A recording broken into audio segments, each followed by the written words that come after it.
Hello, welcome to MJR RPG. Lately, I've unfortunately not played any new Call of Cthulhu scenarios, so instead, the following is a review of the Warhammer Fantasy Roleplay free intro adventure Night of Blood. Originally written for 1st edition by Jim Bambra, updated and edited for Cubicle 7's 4th edition by Lindsay and Andy Law.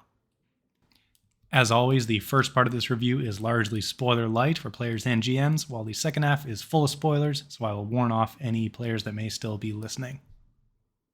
In short, Night of Blood is a quick and easy, yet appropriately gritty and bloody adventure to introduce a new group to Warhammer, or to slot into an ongoing campaign as a very brief travel interlude, though it may need some beefing up for advanced players or characters.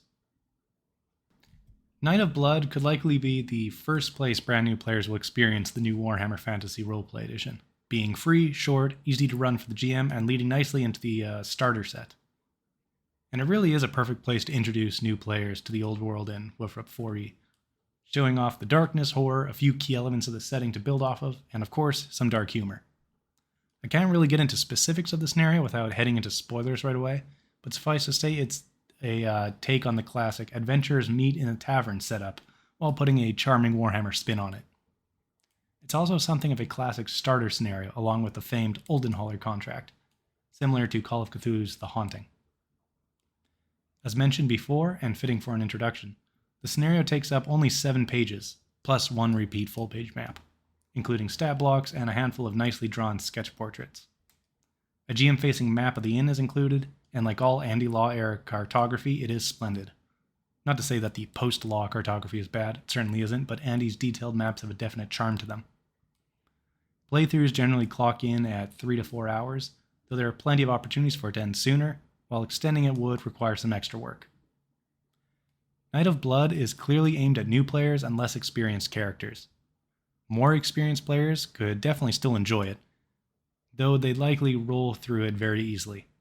In particular, characters later on in their careers are likely to make short work of everything it has to throw at them.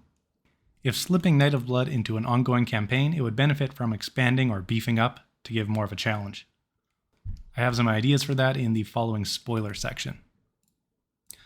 Overall, there isn't really much of a reason not to try out Night of Blood, unless you have another introduction already in mind. It's perfectly attuned to new players, and unlike the Oldenhaller contract, which needs a bit of converting for 4e and a bit of elbow grease to run smoothly, Night of Blood is extremely easy to run straight off the page.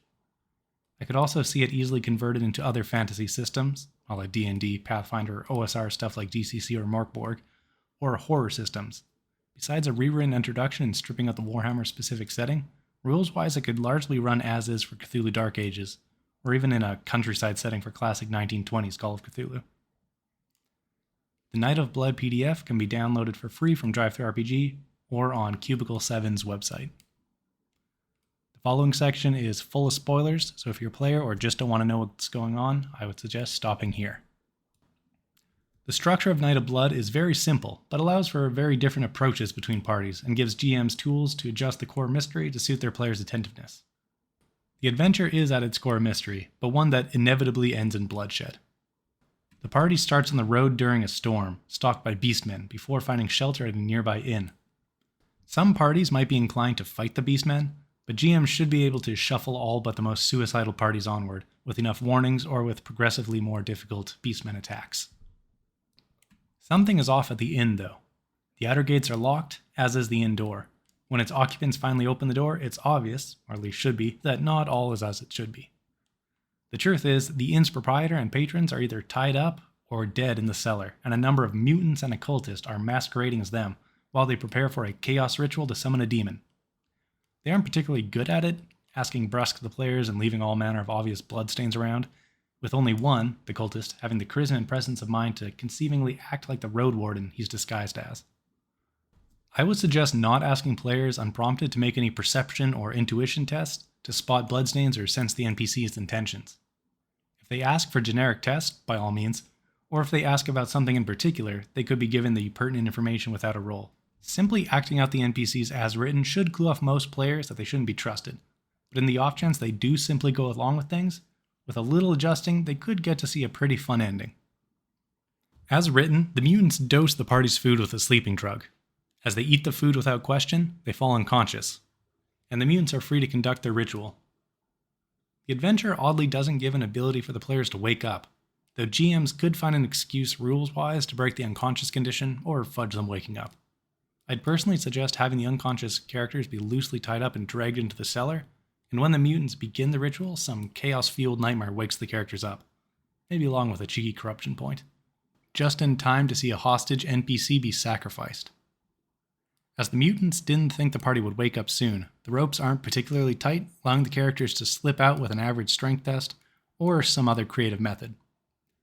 As they untie themselves or start sneaking away, the demon is summoned and tears apart the cultists and mutants before turning its attention on the remaining captives. Most parties won't get that far, which is entirely fine and probably ideal. I would do my best as a GM to have the cultist or at least one mutant slip away from combat to go downstairs and begin conducting the ritual to summon the demon. If they don't, there's still a chance for it to make its appearance, as the characters need to smash an idol in a single hit to avoid the demon appearing. A particularly nasty GM could still have the demon appear even if the idol is destroyed, maybe with reduced wounds as a consolation, or with a stunning explosion if you want to be a bastard. For more experienced parties, the beastmen from the beginning could choose this moment to make another assault, breaking into the inn compound to retrieve the idol for themselves.